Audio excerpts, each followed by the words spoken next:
couple streams ago, I kind of disrespected my PS5. You know, I kind of called it a one night stand type of thing. There's just no emotional connection. I kind of felt bad after that because it has brought me into the new gen very, very well. Even though Priscilla is holding this right now, but I thought I needed to upgrade my PS5, so we're gonna upgrade this baby real quick right there. Yeah. That 1 terabyte works for PS5. We coming, SSD. We coming. All right, so here we go. About to open up this PS5 right now. So what you're gonna do, you want to pick it up, slide it out. It comes out just like that. You can kind of see it's already kind of slid it open. It's not as easy as they say. Don't believe the hype. Take that off real quick. Then you got this spot right here. You're gonna go ahead and take this part off. This is where the SSD will be installed. There we go. Be like me. There you go. All right. So now we got it open there. Is it one screw in there? Let me go a little bit. You can kind of see it. There's one screw in there. That's where you're gonna actually screw down the SSD. Take that off. Black screw. That's where it's gonna be screwed down to the actual motherboard here, because we're actually installing it internally to the actual system compared to us using USB external hard drives, which I feel like a lot of us have been doing, especially on the PS4, coming from the PS4 and the Xbox One era of USB hard drives. But that's not the case anymore. We need to be able to install directly to the hard drive because games are getting bigger and we need faster loading times in order to keep up. So here we go. So here is my hard drive right there. That's the SSD. It's crazy to think this is 1 terabyte nowadays. Ever been in the game for a very long time, you know this was not how this used to be. You know how much 1 terabytes were. With the reason why I actually got this one is because the price on it was actually not too bad. $129, I believe, for 1 terabyte, which is pretty reasonable compared to everything else that's been going on. All right. So in order to install this, let's go ahead and do this real quick. You can kind of see on the top, there's a little indent. Let's see if I can get this damn thing to focus. Finally get my influencer hand going. A little better there. There we go. Okay, so if you can see right here, there's a little top nudge on how to install this. If you look inside the PS5 as well, you can kind of already see it. There's a little nudge inside there, so you're gonna have to line that up once you get it in there. But before we do that, heatsink. Heatsink is a very interesting topic when it comes to this because in order to keep it cool, in order to dissipate the heat that is going to be building on the hard drive, you're going to have to install this heatsink on top of it. Mine came with one heatsink.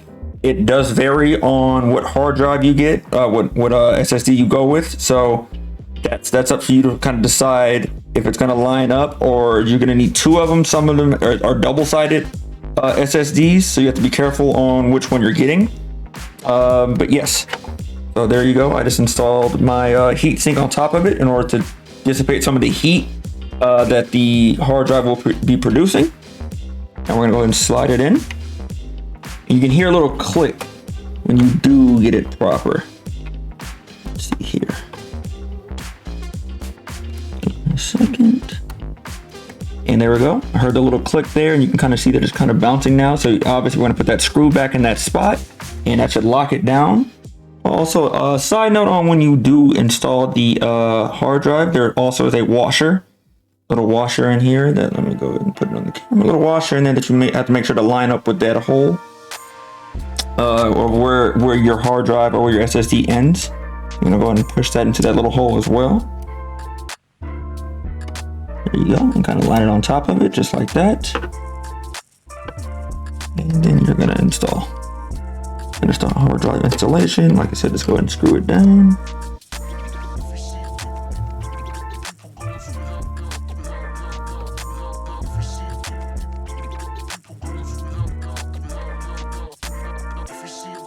There you go. So close it up.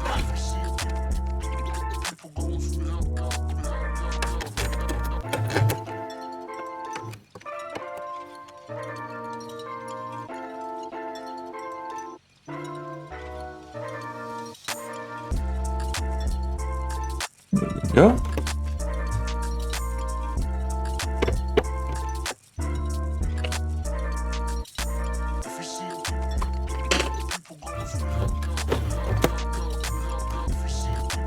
All right, so when you turn on your PS5, you'll now be able to see, come to this screen and say to use the M.2 SSD, you need to format it. And since, of course, this is brand new, doesn't really matter to me, you can go ahead and format that for me.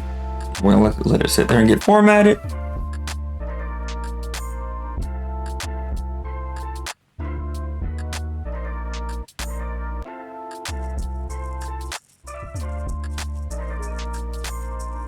There you go.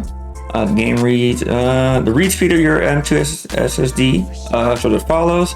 So that's 6,080. So that's 6,086,292 megabytes per second, which is, yeah, it's pretty goddamn fast. I mean, that's a lot of speed. So now we can be able to kind of move some stuff around. And the reason why I'm doing this, especially recently, Ghostwire Tokyo was kind of the breaking point for me. Ghostwire Tokyo, finally, I was like, okay, so these games are gonna start dropping, they're getting bigger. I'm gonna have to go ahead and upgrade my internal space in order to stay in the game, essentially. Stay actually recording or having all these games downloaded. I did get the PS5 digital edition. I did not get the disc drive, so I have to get all my games digitally. So now that we're here inside the interface into the PS5 UI, let's see what we can move real quick. You know, I think I'm going to move. Let's move Sifu. Let's move Sifu. I think Sifu. I need to go back and beat it anyway. But let's go back. Let's just move Sifu over there. So if I click here, actually let's go to the settings. It'll probably be better if I go that way. Settings, system, probably storage. Yep, storage. As you see now, we have a console storage, M.2 SSD storage, and USB extended storage. So I also still have my PS4 games on an The PS4 games can play off a USB drive. The PS5 games cannot. So if you do have a lot of PS4 games still, you can always just connect a hard drive and play them off of there. It wouldn't cause much issues or slow down times. Onto your PS5.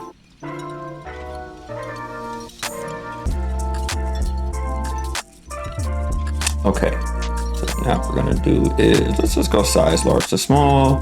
Final Fantasy VII is taking up 90 gigs, worth it. King of Fighters is 15, worth it. Returnal's a great game. Why did it move again on me? Let me go put that back to where it is. Boom. And you know what actually can go? Fortnite can go over there. Fortnite did also drop the new update for No More Building. I'm glad it's permanent now. For sure makes me want to play it a lot more. But yeah, so that can go over there. Sifu is only 7 gigs. That's a smaller game, obviously. Sifu's not taking up much space, but we're gonna move both. Why not? So here we go. So let's see how long this takes. 7 minutes. Could get faster than that, honestly. There we go. I think what was going on, it was still kind of databasing my PS4 hard drive. That's why it took so long. But yeah, obviously it's going way faster than the 8 minutes. That's literally, we're almost done. We're almost done moving 38 gigs, and probably that was, I mean, I'll probably put a little time lapse on it actually when it officially started.